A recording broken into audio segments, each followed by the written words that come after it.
আলহামদুলিল্লাহ এখন এবারের মতো ভিডিও করতেছি। রেলওয়ে আসছি আমরা সব জায়গায় বেড়ানোর পর এখন রেলওয়ের দৃশ্যটা দেখতেছি।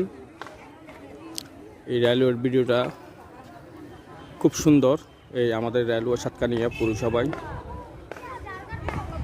পৌরসভার মধ্যে যে রেলওয়েটা হয়েছে আলহামদুলিল্লাহ এখানে অনেক কর্মস্থলও বাঁচবে, অনেক ব্যবসা বাণিজ্য অনেক হবে। সবাই এখানে সুন্দর করে পরিবেশ রক্ষা করবেন এবং সবাই এখানে এসে কেউ হট্টগোল করবেন না এবং কেউ কারোর সাথে কোনো মন্তব্য খারাপ কিছু করবেন না।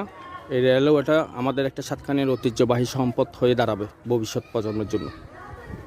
আপনারা যদি এই রেলওয়েকে সবাই যদি সুন্দর পরিচ্ছন্নভাবে রাখেন তাহলে এই রেলওয়েটা একদিন সাতকানিয়ার একটা ইনকামের একটা বড় একটা অংশ হয়ে দাঁড়াবে এই রেলওয়ের কারণে।